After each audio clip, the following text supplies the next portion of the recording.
નમસ્કાર મિત્રો, મારું નામ છે સમીર ઠક્કર અને આપ જોઈ રહ્યા છો બરોડા ન્યૂઝ. 3 જુલાઈ 2025ના સંદેશમાં આ ન્યૂઝ છે કે સ્કૂલ ઓફ એક્સલન્સના નામે ખાનગી સ્કૂલોને FRC માંથી મુક્તિ આપવાનો કારસો રચ્યો. FRC એટલે કે ફી રેગ્યુલેટરી કમિટી થોડા દિવસ પહેલા એક પોદ્દાર સ્કૂલ માટે એક આવેલી હતી સમાચાર, એક ઘટના આવેલી હતી કે જેમાં એ લોકો હોબી ક્લાસીસ અને એક્ટિવિટી ક્લાસીસના નામે વધારાની ફી વસૂલ કરી રહ્યા હતા. જે FRC ફી રેગ્યુલેટરી કમિટીએ જે ફી નક્કી કરી છે તેના સિવાયની, અને જે વાલીઓએ, જે બાળકોના વાલીઓએ એ ફી નથી ભરી એ લોકો સાથે એક ડિસ્ક્રિમિનેશન કરવામાં આવતું હતું. એના રિલેટેડ ન્યૂઝ હતા. હવે સ્કૂલને રિલેટેડ ફરીથી એક ન્યૂઝ આવ્યા છે કે સ્કૂલ ઓફ એક્સલન્સના નામે ખાનગી સ્કૂલોને FRC માંથી મુક્તિ આપવાનો કારસો. FRC એક ફી નક્કી કરે કે આટલી ફી દરેક સ્કૂલ રાખી શકે, એનાથી વધારે નહીં રાખી શકે. પણ અગર સ્કૂલ સારું પરફોર્મ કરી રહી હોય, જેમ અહીંયા આગળ અમુક ક્રાઇટેરિયા મૂકવામાં આવેલા છે, જેમ કે શાળાનું બોર્ડની પરીક્ષાનું પરિણામ 99 થી 100% હોય, બોર્ડની પરીક્ષામાં ઉપસ્થિત વિદ્યાર્થીઓની સંખ્યા ઓછામાં ઓછી 60 હોય, ધોરણ 10ના તમામ વિદ્યાર્થીઓનું સરેરાશ પરિણામ 80% કે તેથી વધુ હોવું જોઈએ, ધોરણ 12ના તમામ વિદ્યાર્થીઓનું સરેરાશ પરિણામ 75% કે તેથી વધુ હોવું જોઈએ. આવા અમુક માપદંડો અગર તમે પૂરા કરો છો તો તમે બની જાઓ છો સ્કૂલ ઓફ એક્સલન્સ.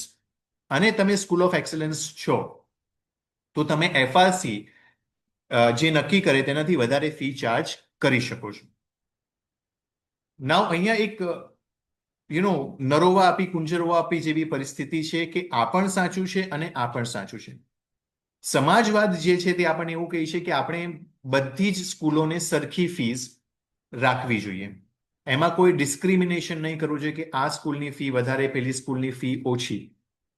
સાથે સાથે મેરિટોક્રેટિક સોસાયટી અથવા મૂડીવાદ આપણને જે કહે છે તે એ છે કે જેની પ્રોડક્ટ સારી તેનો ભાવ વધારે, જેની પ્રોડક્ટ હલકી કક્ષાની તેનો ભાવ ઓછો. અને આપણે સૌ એ જાણીએ છીએ કે બજારમાં અલગ અલગ ભાવના પ્રોડક્ટ્સ મળતા હોય. આપણને ખબર પડી જાય કે આ 50 રૂપિયામાં કોઈ વસ્તુ મળે છે તો એ શું કેવી હોવાની.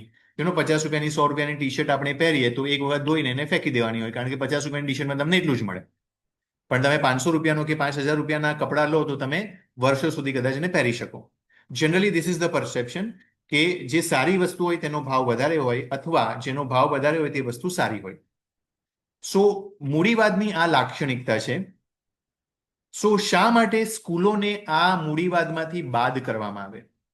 જે સ્કૂલો પોતાના વિદ્યાર્થીઓનું ધ્યાન રાખે છે, જે લોકો એન્શ્યોર કરે છે કે 99 થી 100% બચ્ચાઓ પાસ થઈ જાય, યાની કે કોઈ પણ વિદ્યાર્થી ફેલ ન થાય, દરેક વિદ્યાર્થીનું 80% કરતાં વધારે પરિણામ આવે, તો શા માટે એવી સારી સ્કૂલ્સને, એવી સ્કૂલ્સ ઓફ એક્સલન્સને શા માટે વધારે ચાર્જ ન કરવા દેવું? આ એક દલીલ છે, આ એક બાજુ છે સિક્કાની, કે એ લોકો સારું પરફોર્મ કરી રહ્યા છે, એ લોકો વિદ્યાર્થીઓને સારું શિક્ષણ આપી રહ્યા છે, તો શું કરવા એ લોકોને વધારે ફી ન લેવા દેવી? અને બીજી બાજુ એ છે કે પેરેન્ટ્સ કઈ રીતે પોતાના બાળકોને સારું એજ્યુકેશન આપી શકશે અગર આવી સારી સ્કૂલ્સની ફી આપણે બહુ વધારે રાખીશું? તો અહીંયા શું સાચું છે, શું મતલબ સારું, સાચું તો નહીં, પણ શું સારું છે અને શું ખોટું છે તે હું વ્યુઅર્સ પર છોડું છું. હું મારો કોઈ ઓપિનિયન આ બાબતમાં નથી આપી રહ્યો, પણ સિક્કાની બંને બાજુ સાચી છે. સમાજવાદ પણ હોવો જોઈએ અને મૂડીવાદ પણ હોવો જોઈએ. Thank you very much. આપ જોઈ રહ્યા છો બરોડા ન્યૂઝ. હું છું સમીર ઠક્કર.